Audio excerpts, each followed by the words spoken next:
Olá pessoal, tudo bem com vocês? Vamos dar continuidade no conteúdo onde nós paramos, números decimais e frações equivalentes, página 134. Bom pessoal, esta página aqui fala sobre os conjuntos que nós já estudamos, que é o conjunto dos números naturais e o conjunto dos números inteiros. Mais abaixo fala de um novo conjunto, né? Quem são os elementos que pertencem a esse novo conjunto?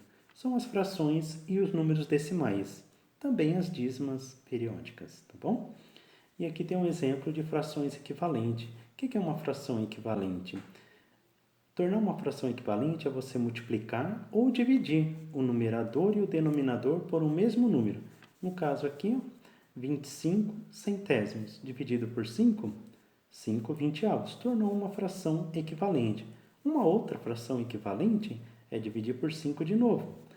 Vai dar 1/4. Lembrando que, se alguém está com dúvida, aqui ó, o número de cima é o numerador e o de baixo o denominador.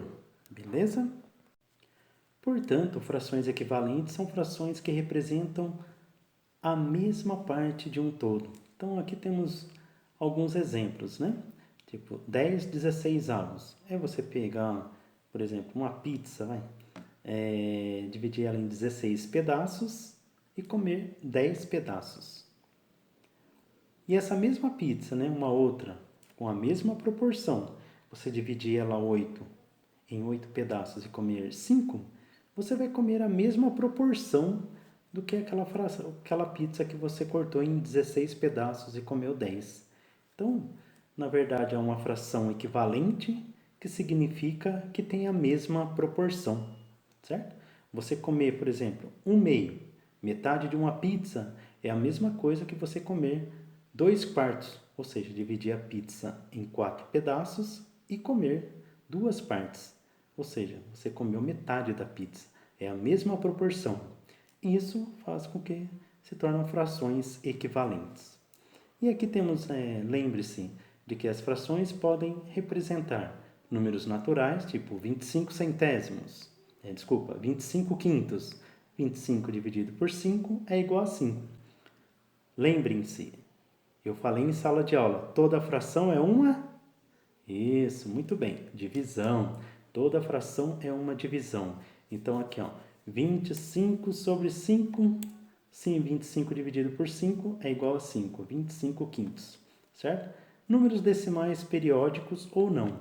Por exemplo, 4 dividido por 5, 4 quintos é igual a 8 décimos.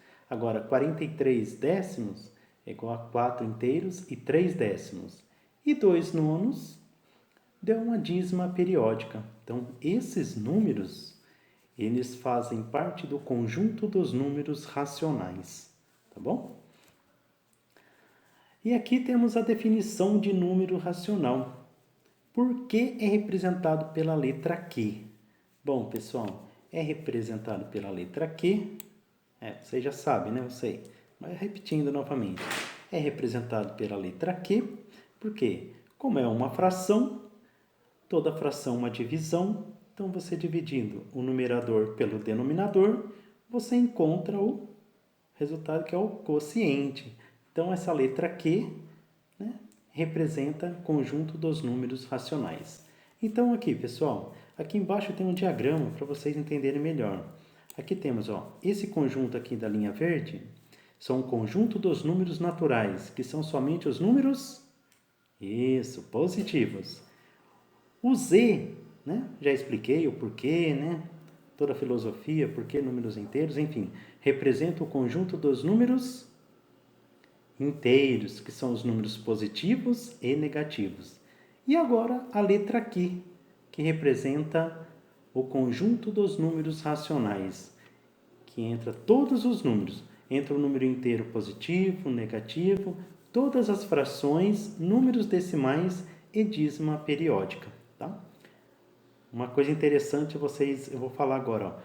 Todo elemento do conjunto dos números naturais pertence ao conjunto dos números racionais, mas nem todos os elementos do conjunto dos números racionais pertencem ao conjunto dos números inteiros.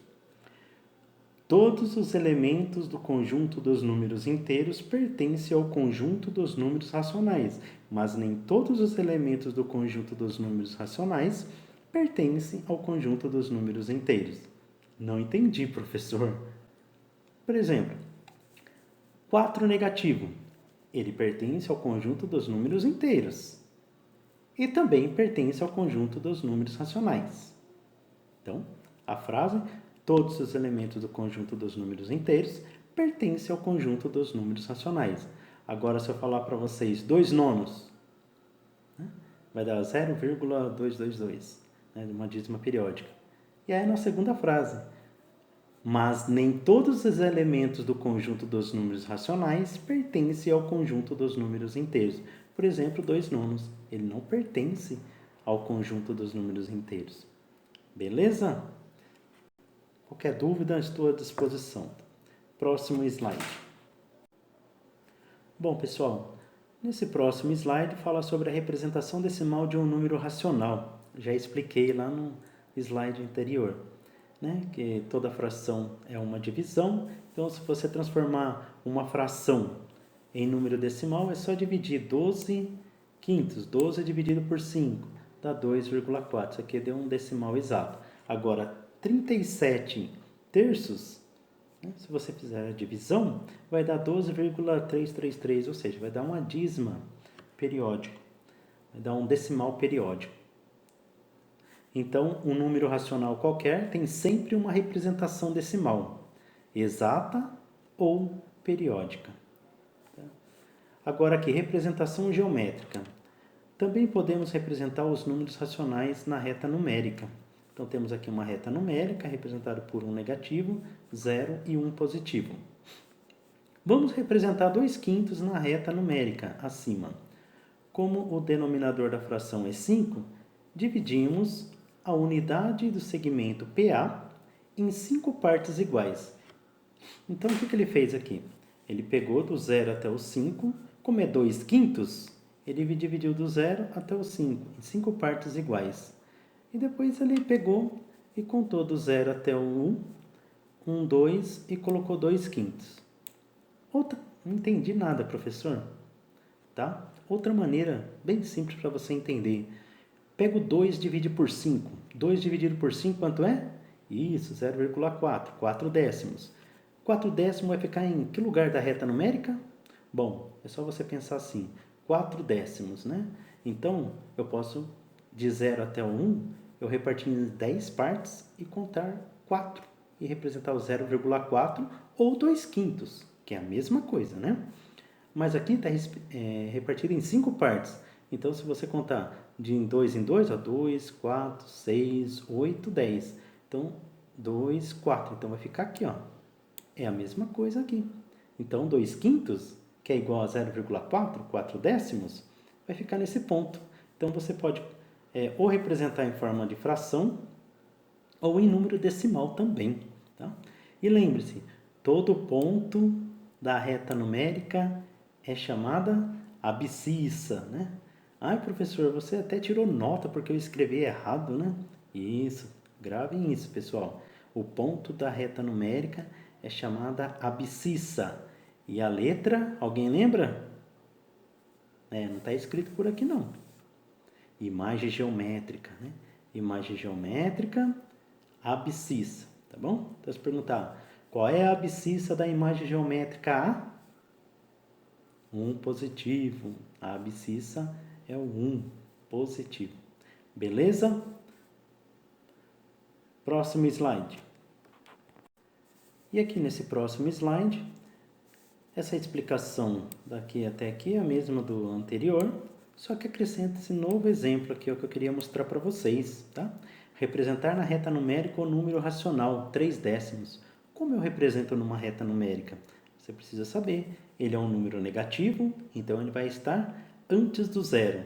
Então, todos os números inteiros, se ele é 3 décimos, a palavra décimo divide em 10 partes, tá? 3 décimos, 3 partes de 10. Então, no caso aqui está representado do 0 até o 1 negativo, repartindo em 10 partes. Ele pegou 3 partes, então aqui nesse ponto, ele colocou 0,3. Então, representar 3 décimos. Tanto faz, números decimal ou fração decimal. Tá? Aí representar nesse ponto, conta 3, sempre do zero, né, à sua esquerda, porque são números negativos. E aí representa 0,3. Então, o ponto N representa 3 décimos negativo, que é chamado de abscissa desse ponto. Certo, galera? Espero que vocês tenham entendido. Agora é só fazer as atividades. Qualquer dúvida, estou à disposição. E até mais. Um grande abraço.